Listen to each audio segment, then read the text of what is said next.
जी, अस्सलाम वालेकुम। ये बहुत ही आज अहम दिन है 22 जून 2025 जो कि पूरी दुनिया की तारीख के अंदर बहुत अहम तरीके से इसको देखा जाएगा और इसको याद रखा जाएगा।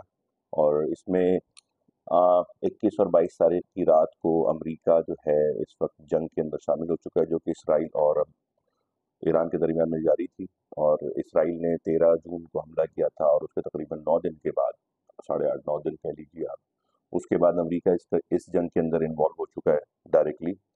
जो कि ट्रंप की एक तरीके से कह लीजिए कि 2 चीज़ों की उनकी वादाखिलाफ़ी हुई है। ट्रंप की रेपुटेशन इससे ख़राब होगी इन द सेंस कि डोनाल्ड ट्रंप ने आज से 4 3 दिन पहले आसिम मुनीर साहब से जो मुलाकात हुई उसके अगले दिन ये कहा था, उनकी ऑफ़िशियल स्टेटमेंट आई थी कि अगले 2 हफ़्ते तक हम डिप्लोमेसी को चांस देंगे, डिप्लोमेसी को चांस देने के बाद हम फैसला करेंगे कि क्या ये मुमकिन है कि अमेरिका डायरेक्टली जंग के अंदर इन्वॉल्व हो या ना हो। दूसरी बात ये कि डोनाल्ड ट्रंप पिछले वाले दौर में भी जब वो आए थे, पहले प्रेसिडेंट बने थे और इस दफ़ा के दौर के अंदर भी उनका एक बहुत बड़ा एजेंडा ये था और वो कहते थे कि will have to make America great again. और उनके नज़दीक अमेरिका की जो सबसे बड़ी रॉन्ग पॉलिसी थी वो ये थी कि अमेरिका के जो पिछले प्रेसिडेंट थे, ओबामा कह लीजिए और उसके बाद बाइडेन कह लीजिए, उससे पहले जो और ख़ास करके डेमोक्रेटिक जो प्रेसिडेंट थे उनके ऊपर वो ये कहते थे कि ये सारे लोगों ने अमेरिका को जिसे कहते हैं ऐसी जंगों के अंदर धकेल दिया है, खास करके अ, वैसे तो रिपब्लिकन प्रेसिडेंट ने शुरू किया था ये जॉर्ज डब्ल्यू बुश, लेकिन उसके बाद इन्होंने कंटिन्यूएशन की। और वो ये कि अमेरिका के ट्रिलियंस ऑफ डॉलर ज़ाया हो चुके और उसका नतीजा कोई नहीं निकला। तो मैं नहीं चाहता कि किसी भी तरीके से जंग जो है हमारी मज़ीद फैले और अफ़गानिस्तान के अंदर भी तालिबान से वापस जंग ख़त्म करके अमेरिका को खाली करने का जो उन्होंने डेडलाइन पर डेडलाइन दी थी, वो उनके दौर में तो नहीं हुआ, जो बाइडेन के दौर में हुआ, लेकिन डी एस्केलेशन और इवैक्यूएशन पे उनकी पॉलिसी थी कि जल्दी से हम अपने आप को पुल करें और अपने ऊपर तवज्जो दें। उन्होंने ये भी कहा, पाकिस्तान के ऊपर बहुत मशहूर हुआ था वो जो कि $32 बिलियन पाकिस्तान को हमने दिए, पाकिस्तान ने क्या किया, डू मोर वाली जो बात आती थी। तो उनके ट्रिलियंस और बिलियंस ऑफ डॉलर्स खर्च हुए, लेकिन वो कहते थे कि जंग नहीं होनी चाहिए। अभी भी वो ये कहते थे कि I am the biggest peace maker. ये जो 10 मई को हमारा इंडिया और पाकिस्तान और इंडिया का 10 मई 2025 में जो मामला हुआ उसके अंदर भी इंडिया का सरेंडर है या पीस टॉक्स हैं, उसके ऊपर अमेरिका ने बड़ा क्लियरली कहा। डोनाल्ड ट्रंप ने अपने ट्वीट किया सबसे पहले जबकि जंग हमला चल जारी था पाकिस्तान का, कि जी मैंने पाकिस्तान और इंडिया के दरमियान में जंगबंदी करवा दी है और ये बहुत बड़ा काम किया है मैंने। खुद क्रेडिट उन्होंने लिया हर चीज़ का। उन्होंने कहा कि मैंने पूरी दुनिया की 2 बहुत बड़ी ताकतें जिनके पास सारा दोनों के पास मिला के तकरीबन कुछ 350 से ऊपर न्यूक्लियर वॉर हेड्स हैं, 170 180 के करीब पाकिस्तान और इंडिया के। तो वो मैंने रुकवा दी है और दुनिया के आबादी के हिसाब से नंबर 1 मुल्क इंडिया और आबादी के हिसाब से नंबर 5वां मुल्क पाकिस्तान, इन 2 बड़े मुल्कों के दरमियान में जंग रुकवाने का क्रेडिट उन्होंने लिया, जिसकी बुनियाद के ऊपर अभी पाकिस्तान ने 3 दिन पहले ये ऐलान भी किया कि पाकिस्तान ऑफ़िशियली गवर्नमेंट की तरफ से उनको नोबेल पीस प्राइज़ के लिए नॉमिनेट करेगा। तो उनकी पॉलिसी ये है कि जंग खत्म हो। अच्छा, इसकी एक बुनियादी रीज़न है, ये ध्यान में रखिएगा कि डोनाल्ड ट्रंप जो है एक बिज़नेसमैन है बेसिकली। उन्होंने ज़िंदगी भर बिज़नेस किया, उनकी फैमिली का बिज़नेस है, डोनाल्ड ट्रंप की पूरी दुनिया के अंदर बिज़नेसेज़ हैं। बिजनेसमैन की जो जो जो थॉट होती है वो ये होती है कि जितना पीस और जितना स्टेबिलिटी होगी पॉलिटिकल उसके मुल्क में, उसके दौर में या पूरी दुनिया के अंदर, उतना ही कंड्यूसिव एनवायरनमेंट होगा, उतना ही अच्छा रहेगा उनके बिजनेस के लिए। और बिजनेस के लिए जितना अच्छा होगा उतना ही उनका प्रॉफिट मार्जिन बढ़ेगा। तो बिजनेस इनकी डोनाल्ड ट्रंप की जो सोच है इसमें ज़ाहिर है उनके पूरा का पूरा उनकी जो पूरी कैरियर है, उनकी जो पूरी अंडरस्टैंडिंग है, बचपन से उन्होंने अपने वालिद को देखा किस तरह से काम करते थे और वो है उनकी औलादें हैं, आगे का फ्यूचर है। तो वो ये देखते हैं कि बिजनेस अपॉर्चुनिटी कहाँ पे, और बिजनेस अपॉर्चुनिटी पीस में है। दूसरा टारगेट उनका ये है कि वो ये जो एक्सपेंशन है दुनिया की वर्ल्ड पावर्स का, अब ये तो डोनाल्ड ट्रंप की अपनी सोच है, लेकिन अमेरिका के हिसाब से अगर देखें, अमेरिका के जो फॉरेन पॉलिसी के जो एजेंडाज हैं जिसमें नेशनल इंटरेस्ट उनका आ जाता है। अब नेशनल इंटरेस्ट जो है वो कॉर्नर स्टोन होती है किसी भी फॉरेन पॉलिसी, किसी भी कंट्री की फॉरेन पॉलिसी के लिए और किसी भी कंट्री की फॉरेन पॉलिसी की एग्जीक्यूशन के लिए कि वो कैसे जा रहे हैं, क्या करने जा रहे हैं। वो 2 बहुत बड़े चैलेंजेस हैं उनके पास। एक तो रशिया का एक्सपेंशन है, Russia became one of the most powerful military क्या नाम है मिलिट्री इन द वर्ल्ड। और अभी राइजिंग जो दूसरी इकोनॉमिकल सबसे बड़ी पावर है जो अमेरिका को चैलेंज कर रही है वो है ईस्ट से आते हुआ चाइना। और चाइना के लिए इस एशिया के अंदर पीस जो है वो चाइना के बिजनेस के लिए बेहतर है। और वो समझते हैं कि चाइना की एक्सपेंशन को रोकने का एक तरीका ये भी है कि जो चीज़ें उनकी उनके 2-3 प्रोजेक्ट्स हैं, एक तो सी पैक है, सी पैक के हवाले से मैं बात कर चुका हूँ आपको कि सी पैक जो है वो ईरान में भी एक्सटेंड हो रहा था। तो ईरान पे हमला करने के जो ना बहुत सारे मल्टीपल एंगल्स हैं कि जिस तरह वो समझते हैं कि इससे ये चीज़ें हम रोक सकते हैं। सी पैक वैसे तो पाकिस्तान से लिंक है, लेकिन वो एक्सपेंशन की बात हो रही थी, अफ़गानिस्तान से भी बात हो रही थी। अफ़गानिस्तान की मीटिंग्स हुई हैं अफ़गान तालिबान की चाइना के साथ, और वो चाह रहे हैं कि इस तरीके से मामला को ख़त्म किया जाए। और बहुत ही क्लेवरली इसराइल ने ये सब चीज़ें सबोटाइज़ की, और इसराइल ने एक्चुअली डायरेक्टली नहीं की, इसराइल ने अमेरिका के साथ मिलके उनके आशीर्वाद के साथ ये काम किया। ज़हन में रखें कि अभी 4 दिन पहले 3-4 दिन पहले की कंट्रोवर्सी है। अमेरिका और डोनाल्ड ट्रम्प जो हैं प्रेसिडेंट साहब उनके, और अमेरिका की फॉरेन पॉलिसी जो ब्रीफ आती है उसके अंदर उन्होंने बड़ा क्लियरली कहा था कि हमारा इस जंग से कोई ताल्लुक नहीं है, हम तो पीस की बात कर रहे थे और अचानक इसराइल ने हमला कर दिया, हमें नहीं पता। लेकिन अब क्योंकि इसराइल ने कर दिया था, हम उनके साथ खड़े हुए हैं।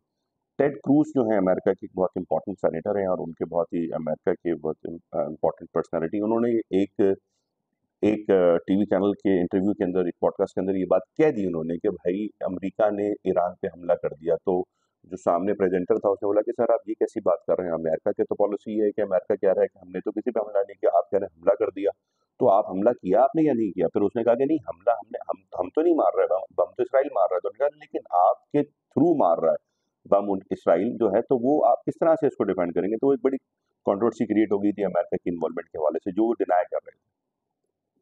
इसराइल जो वैसे तो ज़ाहिर है नज़र आ रहा है कि पस पर्दा अमेरिका के साथ था, लेकिन सामने मतलब लोगों के सामने या पब्लिक के सामने, इंटरनेशनल कम्युनिटी के सामने अमेरिका ये कह रहा था कि जी हम इस जंग का हिस्सा नहीं हैं। और 3 दिन पहले का उनका बयान भी अमेरिकन फॉरेन पॉलिसी के जो जो रिप्रेजेंटेटिव उन्होंने कहा था कि जी हम इस जंग के अंदर नहीं जा रहे। डोनाल्ड ट्रम्प ने बड़े कैटेगोरिकली कहा है कि 2 हफ्ते तक हम पीस टॉक्स को वो करें देंगे कि पीस टॉक्स जो हैं वो आगे बढ़ें, ईरान पे प्रेशर बना के रखेंगे। ईरान का बड़ा क्लियर स्टैंस है, ईरान ने बोला जब तक जंगबंदी नहीं होगी इसराइल हम पे हमला नहीं रोकेगा, अमेरिका उसके पीछे है, और जब तक हम ऐसे आदमी से बात नहीं करेंगे जो हम पे हमला भी कर रहा है और हम पीछे बैठ के बात करें, हम बात बिल्कुल भी नहीं करेंगे जब तक ये नहीं होगा। अभी कल रात की सूरत हाल ये है कि 3 जगह पे उन्होंने हमले कर दिए हैं न्यूक्लियर साइट्स के ऊपर, और अमेरिका ये कह रहा है कि जी उन्होंने इसको बिल्कुल तहस-नहस कर दिया, और जो इनकी यूरेनियम एनरिचमेंट की जो कैपेसिटी थी वो हमने डिस्ट्रॉय कर दिया।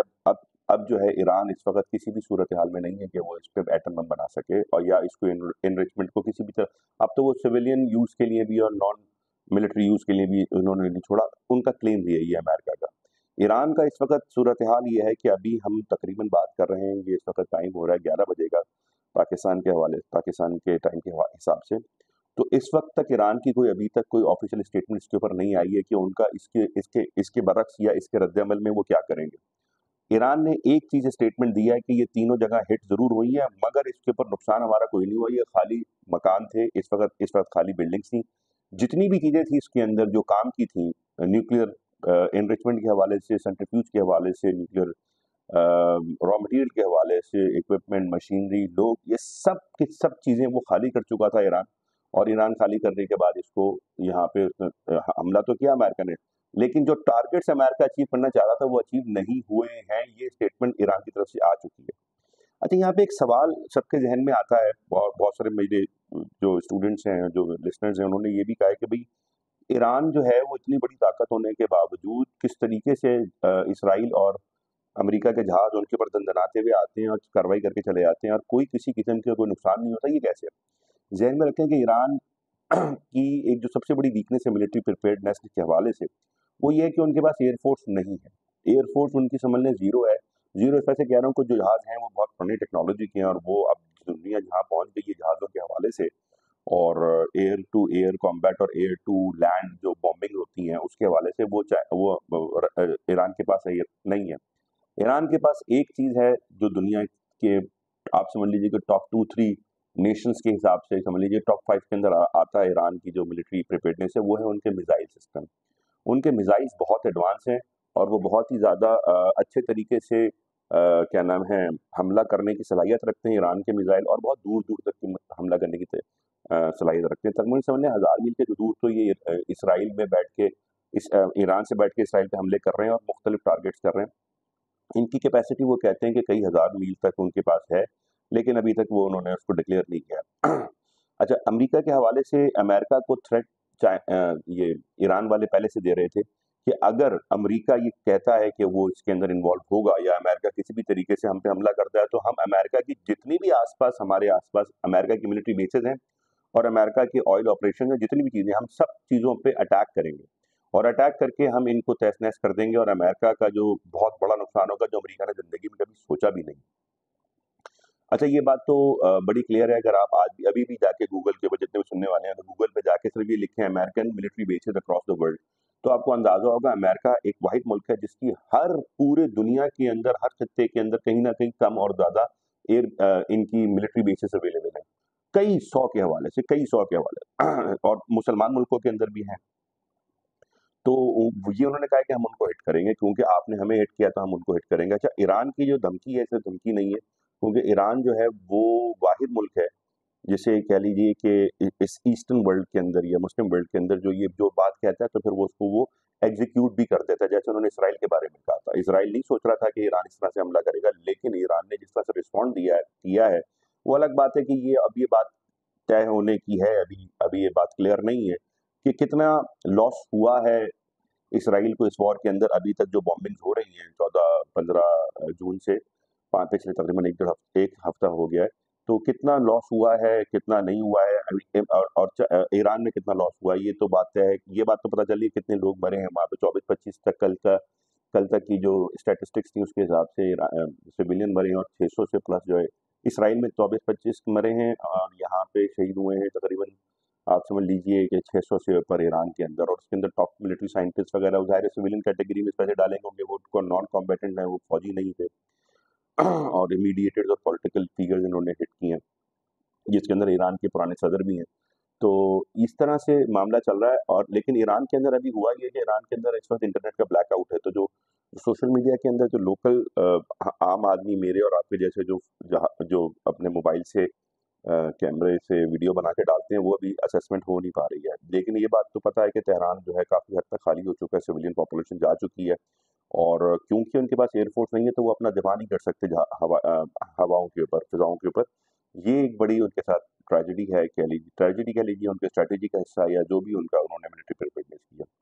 अब देखने की बात ये है कि आज और कल, हम ये 22 की बात कर रहे हैं, 22 और 23 और 24, अगले 2-3 मतलब 24 से 48 घंटे बहुत अहम है, क्योंकि इसके अंदर ये पता चलेगा कि ईरान किस तरह का रिएक्शन दे भी रहा है या नहीं दे रहा है, या वो टेबल टॉक पे बैठेगा।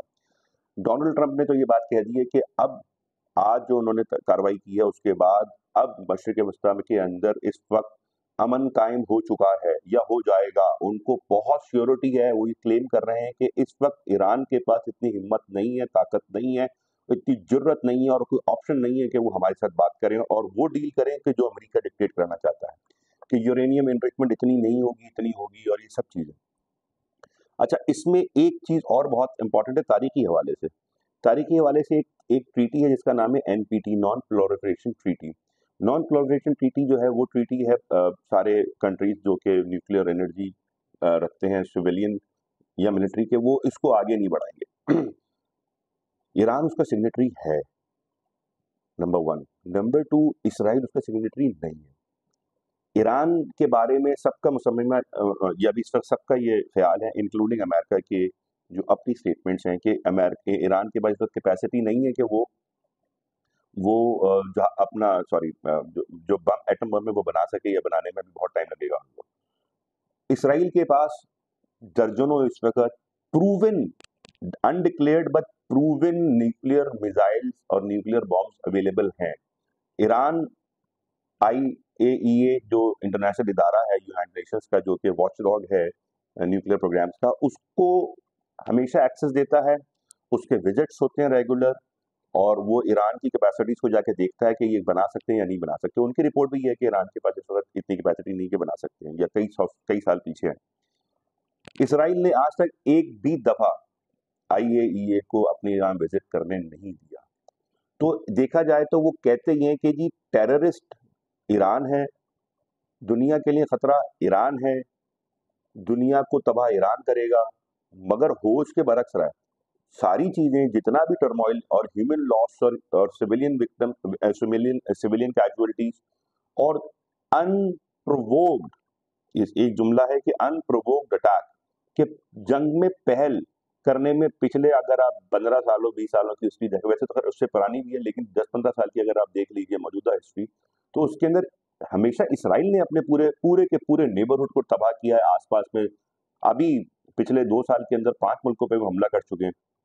ईरान के ऊपर उनका ये 13 तारीख को पहला हमला नहीं है। इन्होंने सीरिया के अंदर ईरान की एम्बेसी को हिट किया, उसके अलावा इसके पहले भी हिट करते रहे हैं ये मुख्तलिफ। ईरान ने तो रिटेलिएट अभी जो स्ट्रॉन्ग किया है, ये तो अब किया है, इससे पहले वो कई दफ़ा छोड़ चुके हैं कि भाई जाने दो, जाने दो, जाने दो। वो नहीं चाह रहे थे कि ये जंग शुरू हो, लेकिन जब इतनी लेवल पे जब 13 जून को जब बहुत बड़ा हमला हुआ, तो ईरान ने इनको इनको हिट बैक किया है। और यूनाइटेड नेशंस की सारी रेजोल्यूशंस, जितनी भी रेजोल्यूशन है, जितने भी बयान हैं, उनके सेक्रेटरी जनरल के बयान हैं, जनरल असेंबली की रेजोल्यूशन है, सिक्योरिटी काउंसिल की सबकी वायलेशन करता है इसराइल। एक चीज मैं बहुत तारीखी एतबार से बताना चाह रहा हूँ सब लोगों को, ताकि आपको अंदाजा रहे कि सिचुएशन कितनी कितनी ज्यादा जालिमाना है। 1981 के अंदर इराक के अंदर IAEA अप्रूव्ड एक साइट थी और उस साइट पे अचानक बगैर बताए इसराइल ने इराक में घुस के हमला किया और वो साइट तबाह कर दी। जब इराक ने बोला कि भाई ये हम पे किस बात का अटैक हुआ 1981 और वजह क्या है, हमने तो कुछ नहीं किया, हम तो, और ये वो साइट न्यूक्लियर साइट है कि जिसके अंदर हम तो सिविलियन चीज के लिए कर रहे हैं, बिजली बनाने के लिए, और ये IAEA अप्रूव साइट है यूनाइटेड नेशन। तो यूनाइटेड नेशन ने इसके ऊपर सिक्योरिटी काउंसिल के अंदर 1981 के अंदर आई थिंक रेजोल्यूशन नंबर है 145 या 147, उसके अंदर ये सिक्योरिटी काउंसिल, इसमें अमेरिका भी शामिल है, वीटो नहीं किया अमेरिका ने, वो सिक्योरिटी काउंसिल की रेजोल्यूशन थी कि इस वक्त 1981 में कि इसराइल IAEA की विजिट करवाए अपनी न्यूक्लियर साइट्स के ऊपर और उनसे अप्रूवल लेके आगे काम करेगा, उसके बगैर नहीं करेगा। 81 से लेके आज तकरीबन 45 साल हो चुके हैं या होने वाले हैं। इन 45 साल के अंदर इसराइल ने उस सिक्योरिटी काउंसिल को रद्द किया और उसने कहा हम आपको एक्सेस नहीं देंगे। ईरान जबकि मुस्तकिल एक्सेस दे रहा है, फिर भी टेररिस्ट जो है वो ये है और वो जो है वो बिल्कुल क्लियर है। तो ये परसेप्शंस की बात है, और इसमें अब वो बात आ जाती है कि थ्योरेटिकल एस्पेक्ट में क्या है। थ्योरेटिकल एस्पेक्ट में देखें तो इंटरनेशनल रिलेशंस के अंदर हम पढ़ाते हैं और पढ़ते हैं कि रियलिज्म और लिबरलिज्म। तो रियलिज्म के जो डेफिनेशन है वो ये कहती हैं कि जी ओरिजिनल पावर तो वही पावर है कि जो मिलिट्री पावर है, जो दूसरे को नुकसान पहुंचाने की पावर है।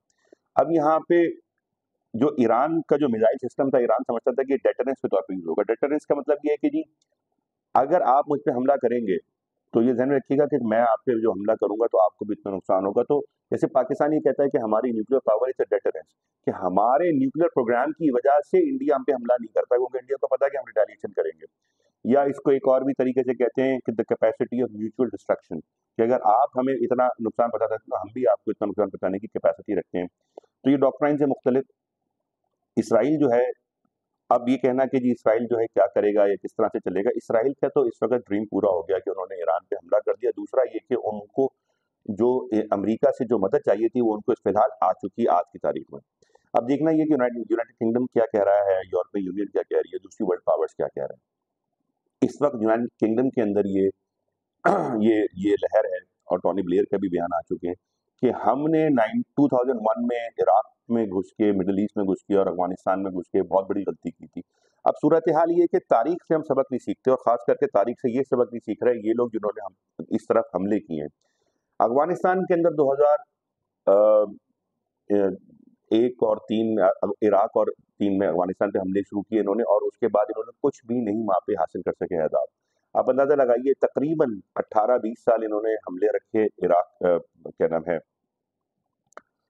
20 साल से ऊपर इनके 20 साल हमले रहे हैं इनके उसके ऊपर, अफगानिस्तान के ऊपर, और जाते हुए ट्रिलियंस ऑफ डॉलर खर्च करने के बाद हजारों अपने अपने शहरी, अपने फौजी मरवाने के बाद, लाखों हमारे जो हमने सपोर्ट किया, हमारे लोग मरने के बाद 20 साल के बाद तालिबान को हटाने आए थे और तालिबान के हाथ में अफगानिस्तान को हैंड ओवर करके चले गए। तो ये अभी की बात है, रीसेंट पास्ट में भी ये नहीं सीख रहे कि क्या हुआ।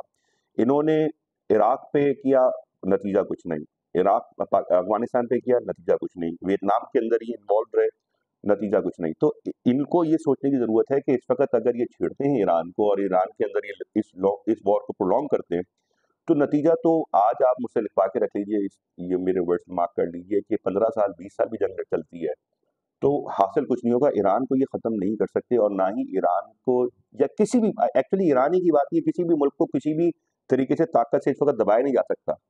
इसी तरीके से जब यूक्रेन की और रशिया की जंग हुई थी तो मेरे हमारे कुछ दोस्त बात कर रहे थे जो कि ज़ाहिर है साइंसेस के प्रोफ़ेसर थे, हम क्योंकि हिस्ट्री के प्रोफ़ेसर हैं।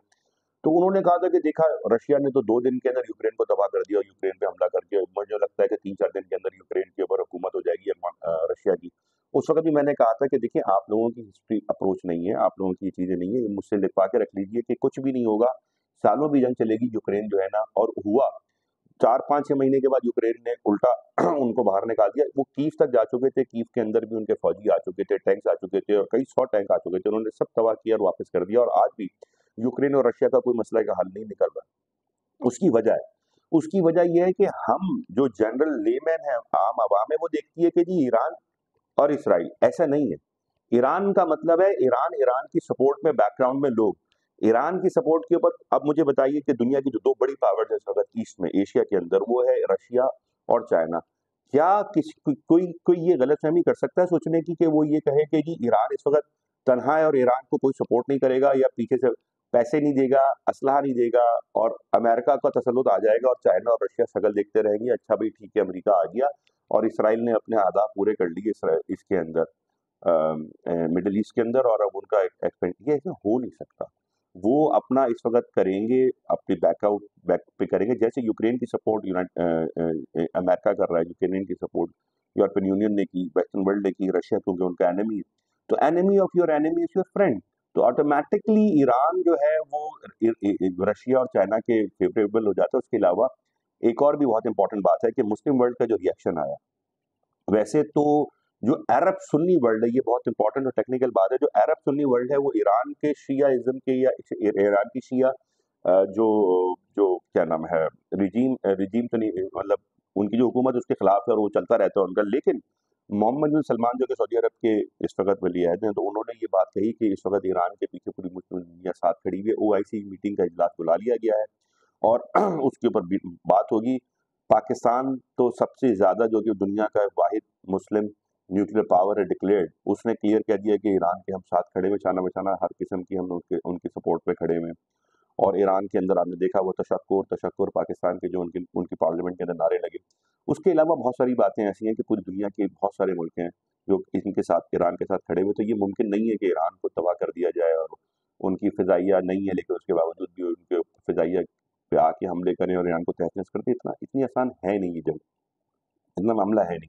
और बूट्स ऑन ग्राउंड का एक कॉन्सेप्ट होता है कि जी फौजी हमला तो हो गया, मिसाइल हो गए और जहाज़ के हमले हो गए, लेकिन जिस वक़्त जैसे ही अगर ये इन्होंने किसी ने भी गलती की ईरान के अंदर एंटर होने की, अपनी फ़ौजें घुसाने की, तो वो तो मेरे ख़्याल से वो सवाल ही नहीं पैदा होता कि इस तरह से कोई घुसे। हाँ, ये जो जहाज़बाज़ से जो हमले कर रहे हैं, वो तो ठीक है, वो होते रहेंगे।